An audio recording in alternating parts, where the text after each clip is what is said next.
morning, good afternoon, and good evening. Thank you, everybody, for joining this episode of All Things Global.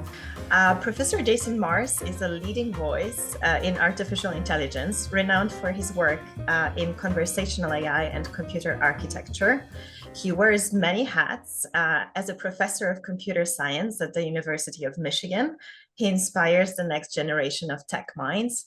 He also directs the university's Clarity Lab, pushing boundaries of AI research. As the author of the acclaimed book, Breaking Bots, Inventing a New Voice in the AI Revolution, he shares his insights with the world. He also founded a number of companies, including most recently Vistatec Labs, a company dedicated to leveraging the open source innovations to help companies build world-class AI technologies. Professor Mars is a true innovator, shaping the future of AI and influencing industries like localization with his groundbreaking work. I think the LLM did a pretty good job, did it? Yeah. No hallucinations there. All right, perfect. Well, we thank you for joining us. And a big happy Valentine's Day to everybody on the call. Thank you so much for registering. And let's get started. I'm going to kick off the first question, if it's okay with you. We have all kinds of people wishing good wishes for a happy Valentine's Day. Find love wherever it takes you. So I guess the first question that we have, out of curiosity, because many of us, the last time we saw you, Professor Mars, was at the keynote for Locworld 50. And that was back in October. And as we know, the change within the AI stratosphere is changing so rapidly. Could you talk a little bit about what has changed since October? Yeah, no, absolutely. Great to be here with everyone. It's an absolute honor and a pleasure. And thanks for that awesome introduction. And thanks to the GPT for helping. But yeah, I mean, Locworld was a very interesting time, right? So this was Locworld happened less than a year after ChatGPT was released, and really sparked in the imagination of the entire society and community the possibilities of AI. AI is real, AI is here. And at Locworld, I spoke about, in that short time, the tectonic shift in the way the entire market was responding, right? So we saw, companies fiercely start competing. Microsoft trying to buy the technology or control of the commercialization of the technology. With their $10 billion deal with OpenAI, we saw Google quickly try to reclaim the credit for inventing the core technology that fuels ChatGPT and other generative pre-trained transformers, which is the transformer neural network. Google was like, we invented that 5 years ago. Yeah, but they didn't actually build the compelling demonstration to the market. So we talked about that at Locworld, and we also looked at how the VC market was reacting, where there was a massive, unprecedented in such a short period of time amount of deal flow that was occurring, right? At a time when the market was relatively conservative when it came to deploying capital in tech companies. It was not conservative for generative AI type companies. It was quite the opposite. So we looked at all that and we imagined, well, what does the future hold? Now, since then, it's almost been another lifetime of development. So some of the biggest, I mean, there's so much to talk about that's happened since then. So one of the interesting things to talk about is the rapid and effective democratization of this technology. So the core thesis at this time was the foundation model thesis, where these models are huge, expensive. The first GPT, which was not ChatGPT, it happened a few years before, actually cost $4.5 million to train one time. And these models are massive and they're super expensive to run. Everybody was concerned, well, clearly everyone is going to have to subscribe to one of the model holders and then pay per query or pay over time to use it as a utility, right? Much like we use Amazon's EC2 or an electricity company. You go to the big company for that utility and you try to solve your problems with it. That was the core thesis. One of the massive changes is immediately many of the intellectuals, many of the developers, many of the technologists started innovating themselves. Now, one of the big inspirations of this, or drivers of this, I should say, was the Meta's very savvy move to open source Llama 2. It was kind of fresh, and we didn't really know what to make of having an open source Llama 2 at Lockworld. But what has happened since is companies, startup companies that are being funded at tens of millions of dollars, has taken Llama 2 and trained it further and fine-tuned it, which means add additional training data to make it really make it smarter or make it good at a certain kind of task. And so, Mistral being one of the big companies that has essentially taken Llama 2 and made it better, and made it smaller and made it available for free, similar to at least a small version of it for free.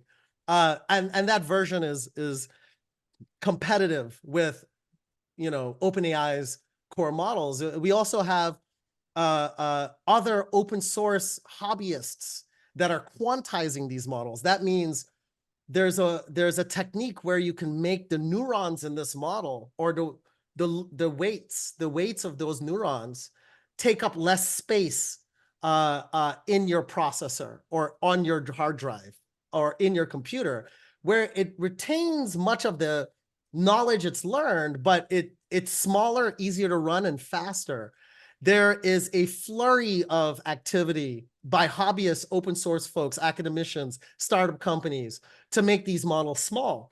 And so right now you can run a generative pre-trained transformer, a GPT, that's competitive with GPT 3.5 and some competitive with GPT 4 on a single GPU on your desktop.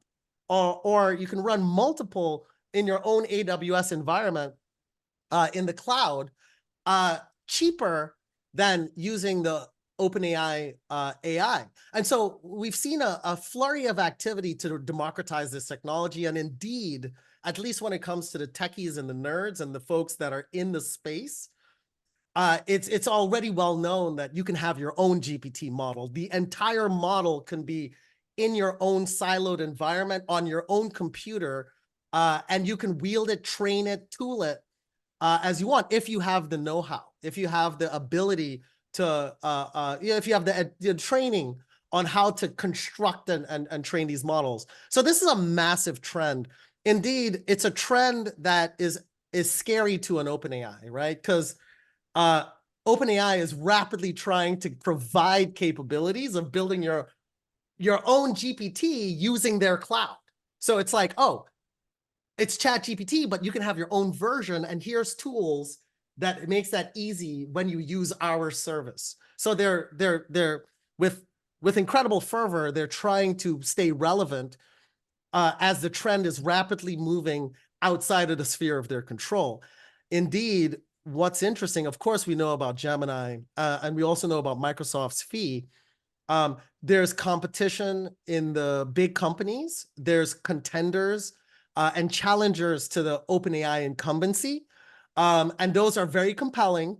And it's almost, one can predict, it's a matter of time until OpenAI will not be able to keep their relevance with current technology and will have to innovate more forward-looking technologies in order to stay relevant in this market. This is one of the biggest shifts. And one thing that we just wrote a paper in Giuseppe Labs and with at the University of Michigan.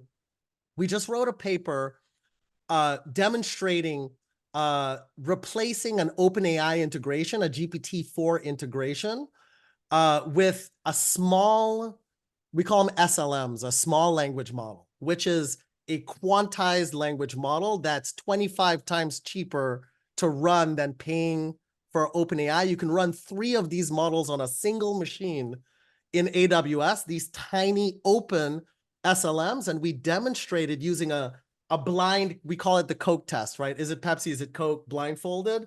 We did the same with 22 different AI models, one of which was GPT-4, and was able to discover that many of the times people did not select GPT-4 as the best tasting model. They would often select a model that's 2 gigabytes, 3 gigabytes, 4 gigabytes versus the hundreds of gigabytes sized model of a GPT.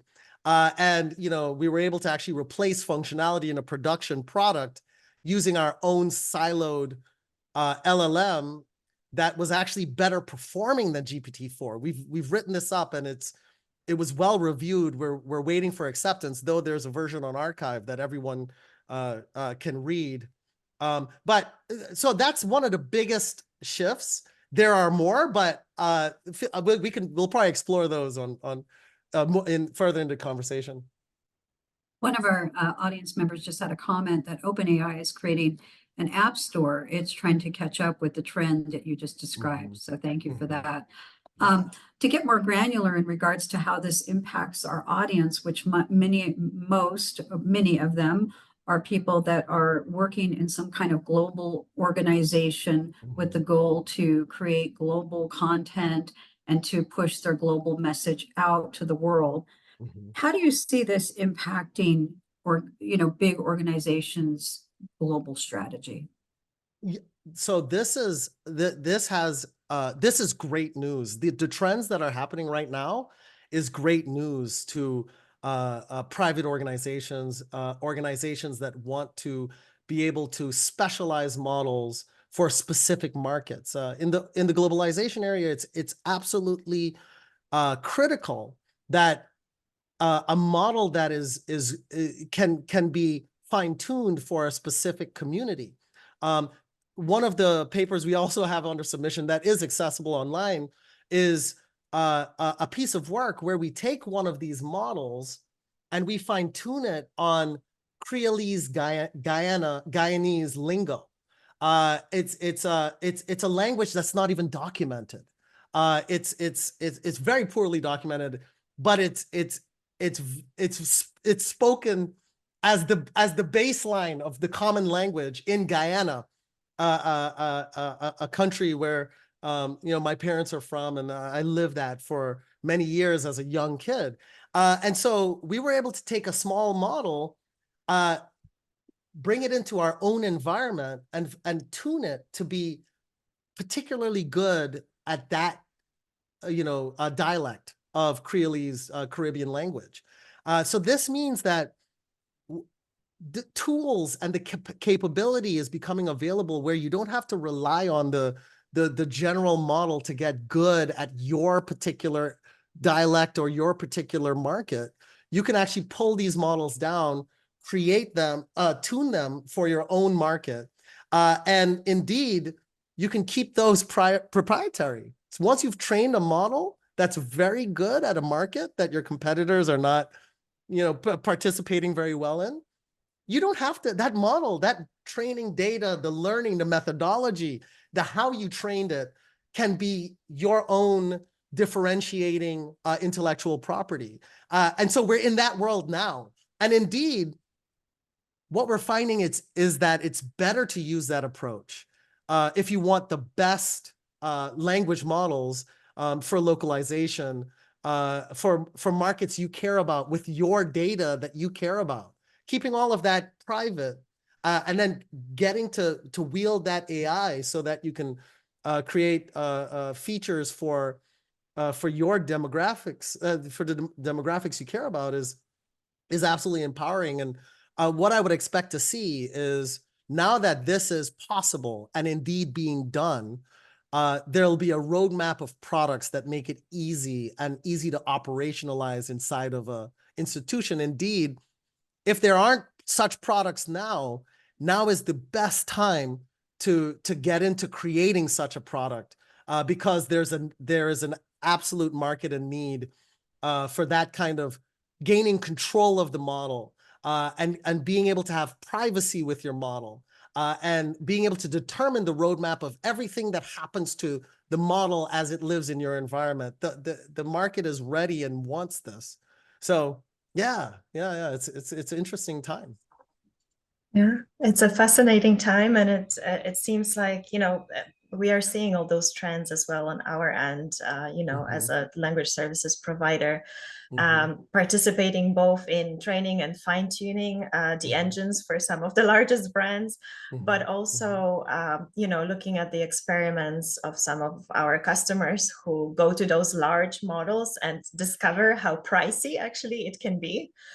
To do it with, you know, their data out of the box, and then going more towards those smaller large models, as you mentioned, that are, you know, for example, meant for the Korean, Japanese markets, something very specific that can be done much cheaper, and the outputs are much better.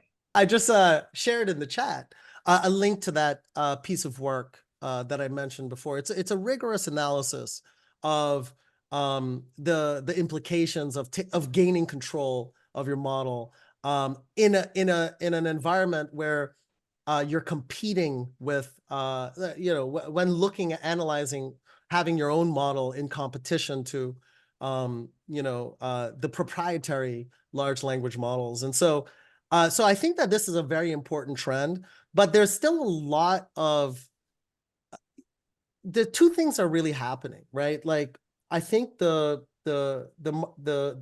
commercial market, the business market industry is actually getting much smarter about this technology and where it fits and where it doesn't fit yet, right?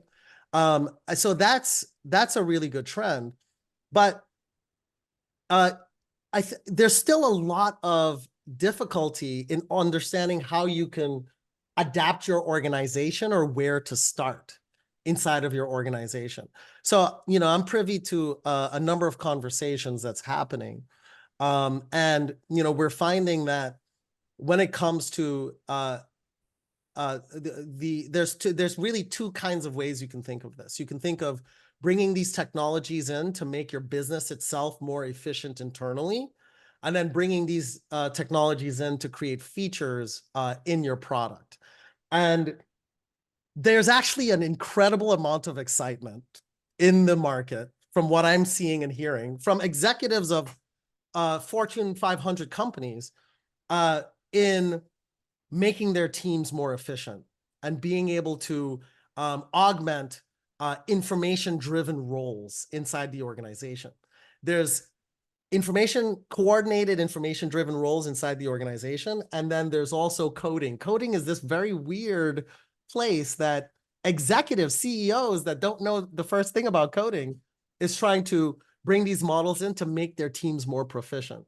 And so I find that when it's a large, tricky organization, especially when it comes to the localization area, you know, in the realm of bringing these technologies in to keep everyone on the same page is a very good place to start experimenting when it comes to leveraging these technologies. That is one of the biggest blockers and sources of friction for folks doing their jobs well, or being in line with, like, you know, prior knowledge, historical knowledge, is having to go to complex documents and read them, or having to go to the wiki or the intranet to find the information they need and then follow it properly and get their specific questions answered. And that's a great place to start with this kind of technology. You know, turning your intranet into your intranet GPT for your employees is a wonderful place to gain some experience in understanding how these models can add value to your business.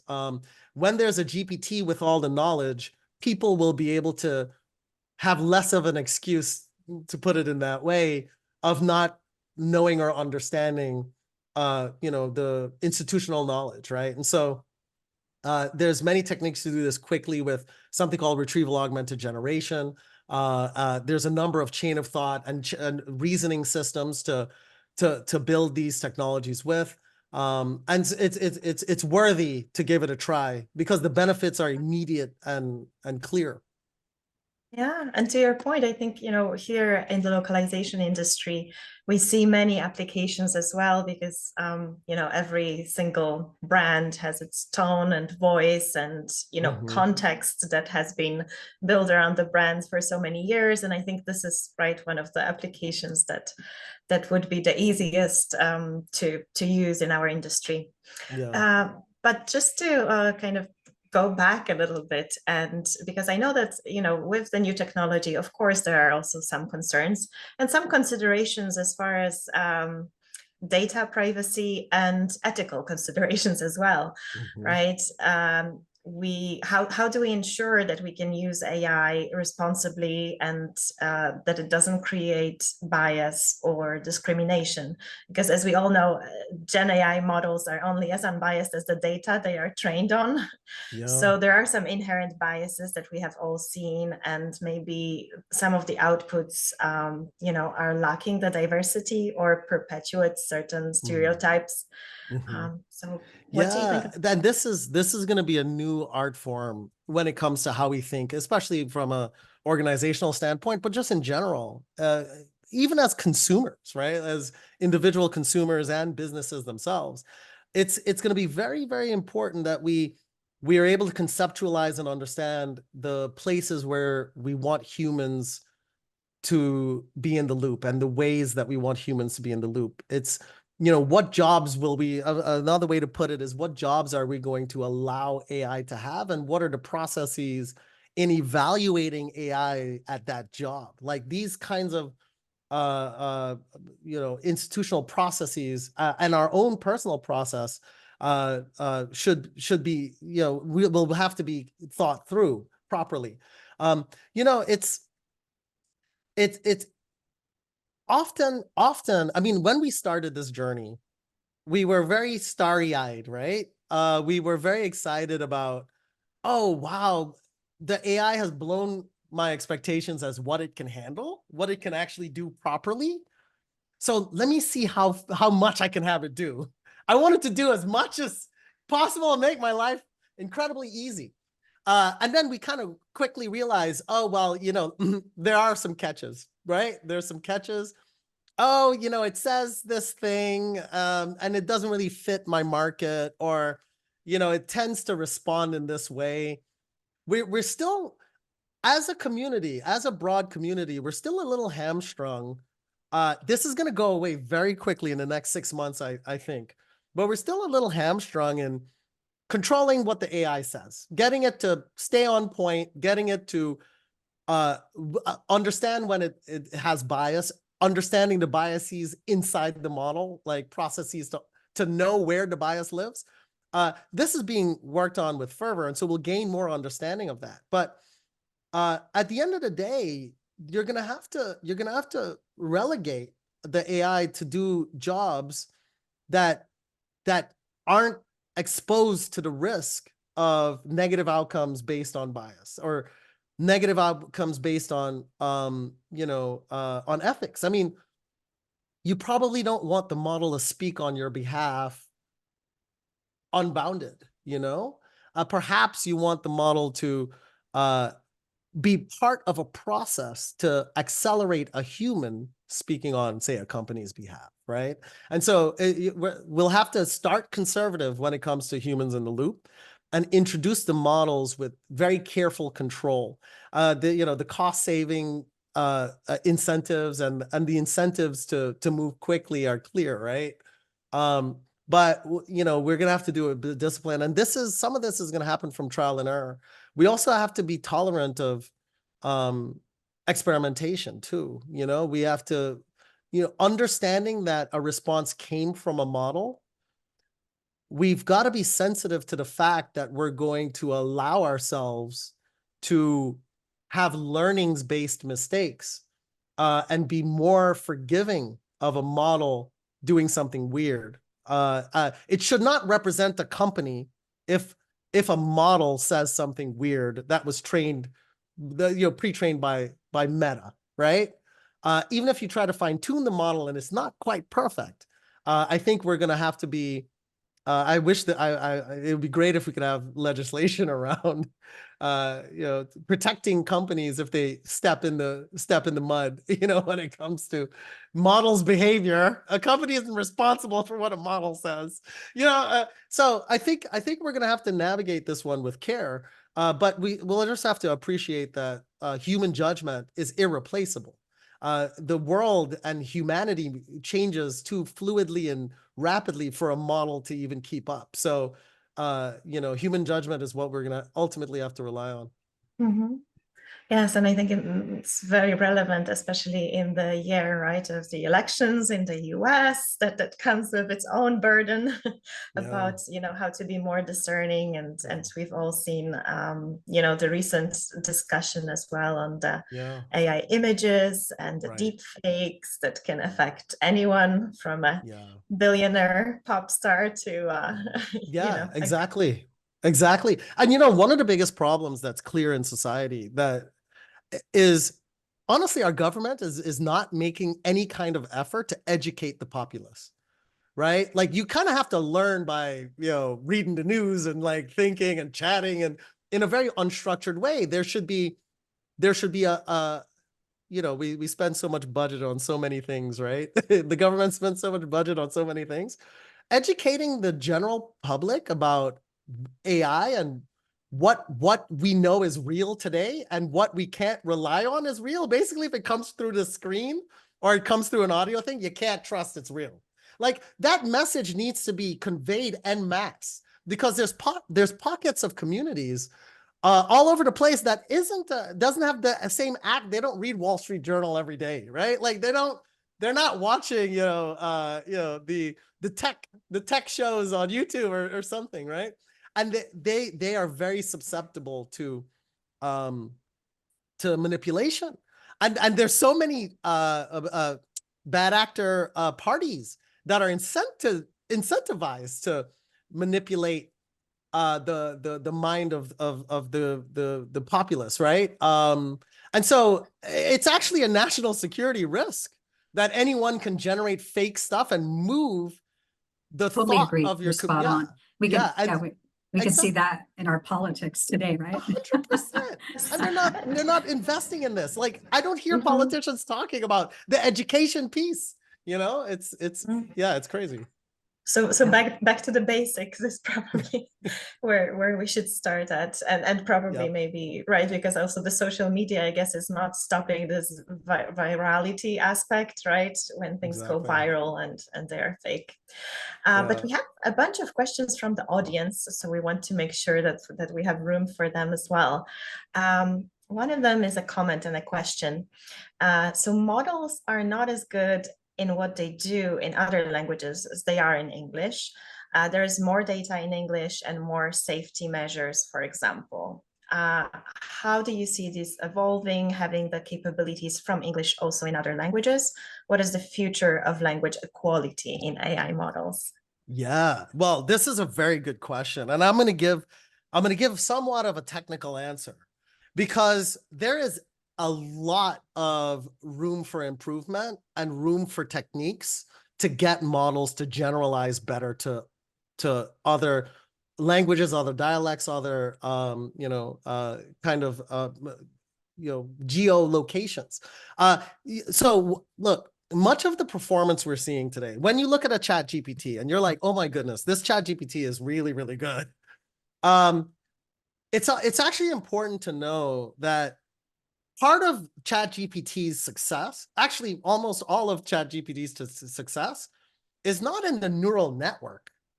It's in how folks discovered they can train. It's in the methodology of how you train that neural network. That's where you get that improvement.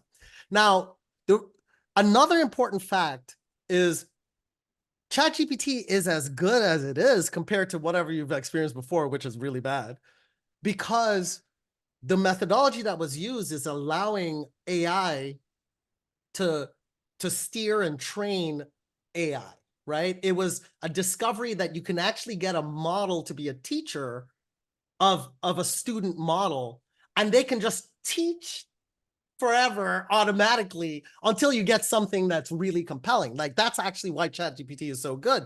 And indeed, a similar kind of methodology could be incredibly helpful. And there hasn't been a ton of work on this because really a lot of this just happened, but there hasn't been a ton of work on this. And this is one of the biggest problems. By the way, the good news is when it comes to the academic realm, this challenge that these models are English centric, they're Western centric, there's not as much data. This is one of the biggest challenges that academicians and professors and intellectuals in tech are actually working on. And there is this insight that you can take a small model and learn a lot of a particular area and just specialize it on a particular a community. And I haven't seen this work yet, but maybe it's out there. There's like 12,000 papers a year. I didn't read them all. I'm trying, but leveraging a technique like that to then create a teacher model that can train a big model and continue to coach a big model I think would be able to go a long way in getting models to be more less biased towards being knowledgeable in a particular dialect. And the real technical approach that I just mentioned for anyone who's highly technical is to devise a reinforcement learning with human feedback approach, an RLHF approach that will take a model that's very good. It could be smaller at a particular, say, dialect, and then apply that to, say, a big, ChatGPT scale model in that automated reinforcement learning loop. So that would be a technique. I'd be very curious to see how far we can go when it comes to being able to generalize the models. But this work is happening, and looking at human ingenuity, guys, I have so much faith. I have so much faith that we're gonna do very good there, because it tends to be the case that these are the kind of things that academicians care about. We do care about everyone in the world having access to the technology and sharing technology with all groups, no matter how small or large, right? And so it's being worked on, and we'll get there. It might take a year or two. So Jason, one question I have in regards to, and I have a couple more questions from the audience that I want to get to as well. You talk about the human in the loop. Where should language service providers be investing right now? And we realize that's a moving target that won't be the same answer in 6 months from now. But if you were a language service provider today, where would you be investing to best accommodate your clients in this environment? Yes. Well, so I'm going to answer this two ways. I'm going to answer it in the, I'll just talk about any company business, like make money for the stakeholders is the strategy way. And then I'll talk about impact in the world way. So when it comes to what a business should do strategically when it comes to is defensible tech, right? So there's an opportunity to develop approaches and technologies that you can say are yours, and so I think it's wise right now to not be a follower, especially when it comes to localization work. I don't think you don't want to wait till the market decides what the right answers is and then go on board. We see this in many markets, but it should not be with the localization work. I think it's to move fast to do the best work. And part of that is going to require, bringing in your own models and, having some folks that, technologies that you can have siloed in your environment. Now you can do it. And so working in that way and getting a defensible approaches makes a lot of sense. Now, when it comes to impact in the world, I honestly believe that we have to change the work we do a little bit to be less of. I think it's going to be important to be less of kind of doing the work, like doing the, you know, there's the business of translation, you know what I mean? And like, you know, spending a little less time on that and developing some capacity in the team to experiment and to try new things. Look, every single tech company that's in this space, and the localization tech company, AI is going to be a part of the art, the craft, the craft art. I forget what it's called, the art craft. Like AI technology is going to be part of the art craft. I'm probably messing up that term, but so we know it's going to be here. It's going to be part of how we do our work. But every AI company today is writing papers because all of the problems, all of the things we discover is new knowledge. The very curious thing about the time we're in right now, and it's a very special time, it's not always like this, but the time we're in right now is almost every problem you solve when it comes to the art craft of having AI as part of your business is going to be a novel problem. It's going to be something that not everybody has already solved because the technology is so new and we're all finding our way in it. So I really do think organizations should understand that some of their budget, some of the investment should go into experimentation of new ways of using and wielding this. I'm a very big advocate of also sharing that with the world. And indeed, the way our market works today is that the more you share about your learnings and discoveries, the more influence you have in the market. It's just a thing. I don't know why that's happening, but that's kind of our new trend. We're outside of the realm of you know, what is it called when the Coke formula is not trade secret. We're kind of outside of the realm of trade secrets, being value creators, but new ways of doing things and showing off to the world that you discovered that new way of doing the thing is actually a value creation. I think it's because we're in an attention economy, right? So, but I actually think investment in experimentation, allowing your team to try new things, to discover new things, that becomes a great value add to your business and organization, and will keep you fresh. And then sharing that through forums like conferences, sharing that through forums like this forum, your businesses will do better if you work as a community when it comes to discovering things that are working. And so yeah, anyway, I don't know if that answers Yeah, the question. that was Yeah. super helpful, and almost taking a Yeah. civic duty to this whole new technology. You know, Yeah. of course, experimenting, but then sharing the results and creating a community within itself.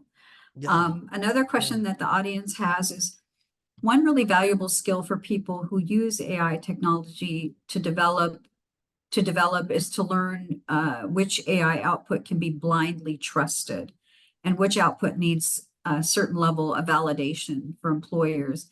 This will be an important skill to screen for. Do you agree?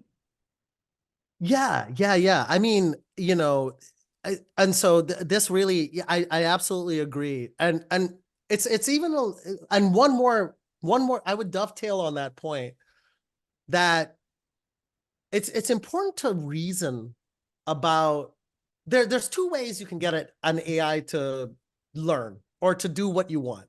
There's something called prompt engineering, prompting the model, and then there's something called fine-tuning the model. So which you're training the weights, you're changing the neurons. So it's literally asking the model to perform a task for you, but don't change your brain. And then there's a training, the fine-tuning, where you're actually changing the way the model behaves. Now, when you're fine-tuning the model, especially if you're using data that you haven't sanitized like perfectly, your ability to predict its behavior after a fine-tuning is much worse than if you're taking a prompt engineering approach. And beyond that, so it's important to understand those two realms. Now, most of the world right now, most of the market right now is squarely in the prompt realm, which is good. Of course, the AI researcher types are in fine-tuning realm. Soon everybody will be doing both, but in the prompt realm, it's also important, and this is a very important educational piece. It's also important to be able to look at a prompt and understand how much off the rails are the outputs of the model going to be given the prompt. Because when you prompt the model, you can provide a prompt that constrains. Every prompt really kind of constrains the possibilities of what a model can say. And many features are built by prompts. I'm happy to go into a little bit more detail if this is too technical, but if you have a prompt that's open-ended, you have less ability versus something that's more focused. Let me give you an example. So this is actually a feature. Anyway, this is a real world product feature. So here's one prompt. So your first prompt could say something like, oh, based on my personalized data, can you tell me a funny joke? Okay. So that's a prompt, right? And you may not know what kind of joke it would say. Like, you have no idea. Like, it's very unbounded. But if you changed the prompt to say, well, here, could you use my personal data to give me a joke that includes, that talks about, like banks and how banks should respect the, a customer's money or whatever. I'm just making that up on the fly. But all of a sudden, you look at that prompt and you have a lot more predictability. You will not get a joke about, I don't know, like nature or something, right? When you have that in the prompt. So prompts are a very powerful tool that helps you constrain the outputs of the models. And so one discipline you'd want your organization to have is to have some person that can review and approve the kinds of prompts that the model is going to use in producing a particular AI feature. That should be a role, right? You could call it the prompt risk analysis business analyst. And so yeah, but that's going to be important. Making the distinction to know when your model can be constrained and when it won't is going to be absolutely important in an organization. Yeah, I agree. I think also on our end, with all of our experimentation, that turned out to be crucial. Yeah. We have another question from the audience, and it goes back to AI regulation, actually. It's from Zachary. So AI regulation is essential. I often come across instances on LinkedIn where I observe suspicious profiles and promptly report them. It is evident that these profiles are fake, accompanied by generic sales pitches, etc. Despite my efforts, LinkedIn consistently responds with a standard message stating that the reported content does not violate their policies. In the event of someone falling victim to fraudulent activity, it raises the question of responsibility. Is it on the individual or the social media platform? Oh, that's a good one. That one's good. That one's good. This one's kind of hairy. That's a tricky one, right? Oh my gosh. Because there's a number of parties that have an interest, right? So the consumer, the person has an interest, the company, the social media platform has an interest, and the government also has an interest, and they all kind of have a scope of responsibility. Now, there's a lot of debate on where that scope begins and ends for each of those categories. So I can share my opinion. And this is my opinion, guys. Like, this is just there's no right or wrong answer. But when I think about the corporations, right, the companies, I tend to believe that companies have a responsibility, right? They have a responsibility that there isn't abuse of their product, right? Especially, and the argument could be made, if you're a free market capitalist, the argument could be made that that's in the interest of the shareholders. If people abuse your product in a way that you may not be able to, generate more revenue, then that's bad, right? So there's abuse, but making sure their product isn't abused there's going to be a lot of diversity. You have to allow diversity in how companies reason about what is abuse and what isn't abuse. If you in the scope of their realm. Now, a government should have a standard of what is and isn't abuse. And that standard should try to be right-sized in terms of you don't want to be too over and you don't want to be too under, but the responsibility of creating the standard is the government. And so, for instance, if the ill comments on the platform violates the government standard, then the company has to be regulated, right? So I mean, this is the tension, right? I mean, beyond what is and isn't abuse, that's a hard, or of the platform, that's a hard problem. I think the bigger question is how much independent diversity do we allow companies to have in determining what they will allow and what they won't allow? Like, what if like there may be a company that says, you know what, we're going to allow fake news. This is bad policy. But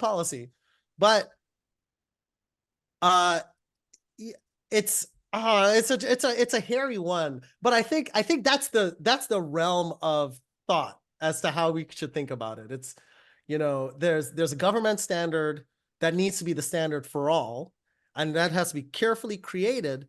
But beyond that government standard, I do believe we need to allow like corporations to have diversity in how what else they want to do. And then we should vote with our dollar, right? If we don't like what Twitter's approach is, we'll stick with Instagram.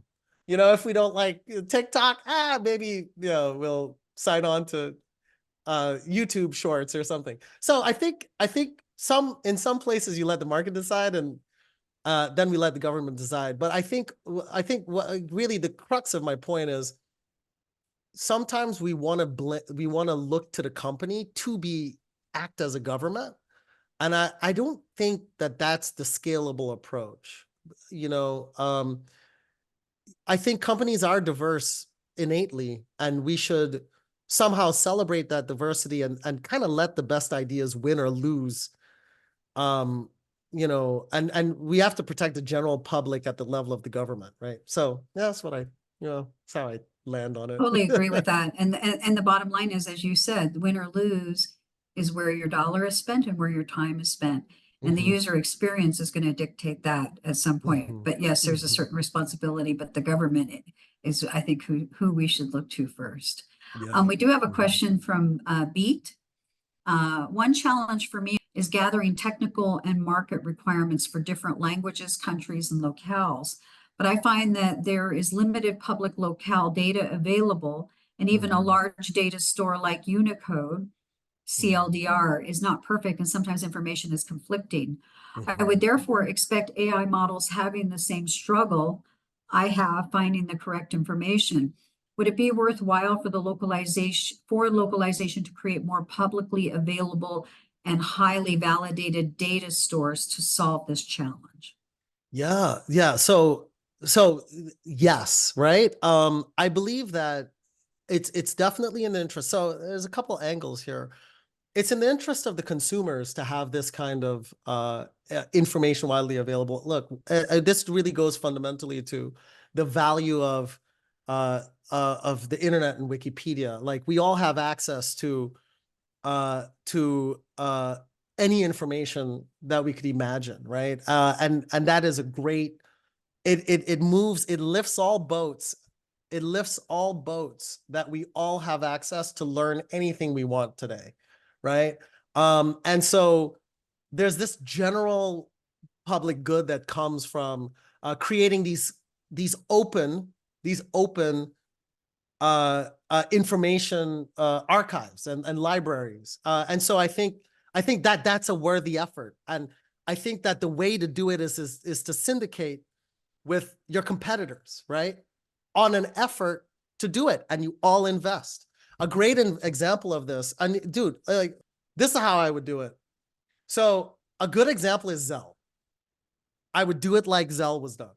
So you could even turn it into a product. No, let's not go there. Let's not go there. But I'm just saying, basically, Zelle is an interesting example because you had a number of banks, of course, competing banks, recognize a problem that everyone had, that they were interested in lifting the ground floor for everyone and having a common standard.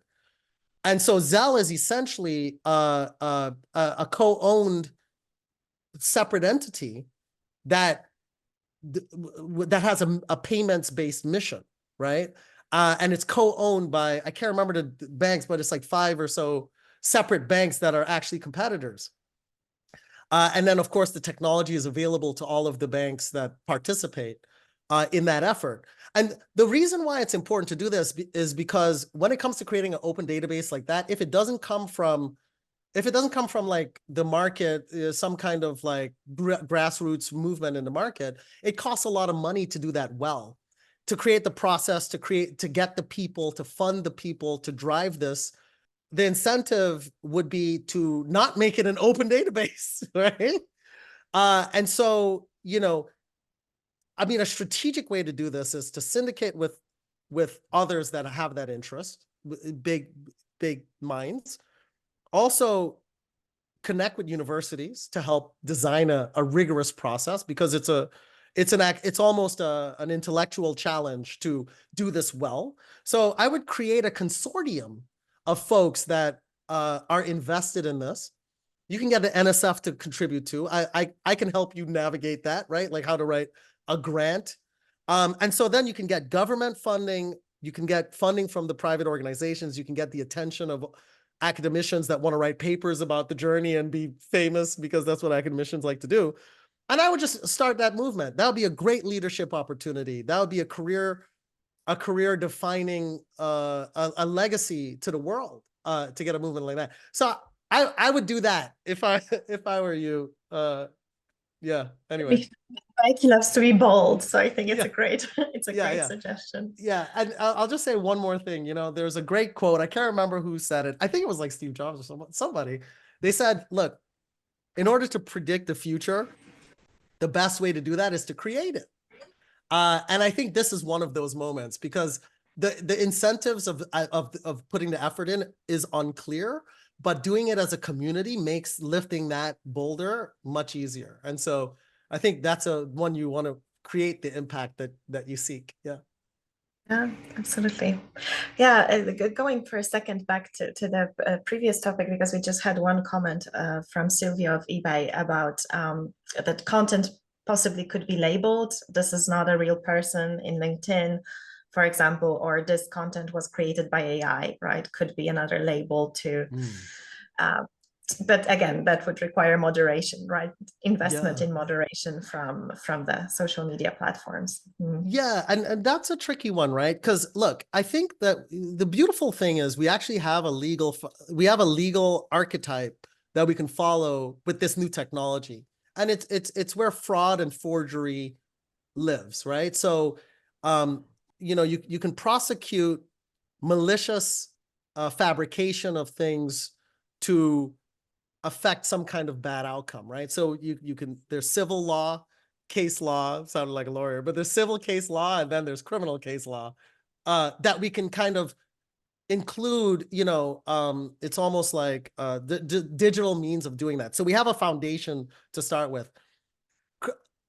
When you create, say, like a tag that specifies when something was, when it comes to non like beyond that, right? If you wanted to create a tag that everything should be labeled as from an AI or from a human in general, like that creates new opportunities for bad actors, right? Because if you can get your thing through and not have that label, then it becomes more believable. I think we should just have everyone be skeptical about everything as a starting point, right? If you see it on the digital means, start with skepticism, and then validate from there. You know what I mean? I think it's because Yes, yeah. So yeah, both the reading understanding, right, and a great dose of skepticism. yeah. I know that, you know, we could be going on for another hour because there are so many topics that we haven't touched upon. One last question from the audience was about actually the, you know, content creation via AI. So do you think content will be created in multiple languages, or will it be created in English and translated as it is today? And, you know, in our industry, we have already seen the trend before of going hyper local and actually creating content in a given language first and skipping that translation step. How does AI play into that? Yeah, well, as the AI, oh, I mean, the thing is, we've just started. And so the roadmap of the improvements of this technology is going to be long and rich. And I think there will be a day where the source of content will be like little notes. I don't know if anyone uses AI to create content or have tried. You kind of can start with bullets and then it'll construct for you. I believe in the future, we're going to be able to standardize some kind of mechanism for the core ideas and then let the construction be done by the AI.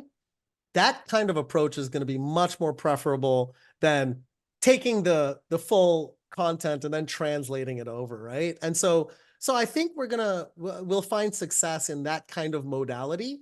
Right now, I would still say we're very early because sometimes putting the bulleted list in, you still have to do a heavy rewrite. That's what I've found, right? But as the tech gets better, I think we will have the origination of content it's a great opportunity to have that origination of content in the source or in the target language or the target dialect.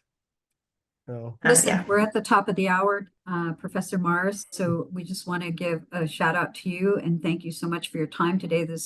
As Domi said, we could just go on and on. There's so much to ask and so much evolution taking place in this. I also want the audience to know that they can reach out to you via LinkedIn should they want to ask questions or get consulting information about your consulting. In addition to thank you for your very civic mindedness to this topic, because we could see where it could go to a really greedy place. And I love that you want to get this out to the whole world, and that's quite civic minded in my mind. I want to thank the audience and wish everybody a very happy Valentine's Day. And if you need or have any questions about what Vistatec is doing around AI, please reach out to Domi and I via LinkedIn. And I just want to wish again everybody a happy Valentine's Day and thank you for attending today. Thank you very much. Great questions. I really appreciate it. It's been an honor. Thanks, guys. Thank you.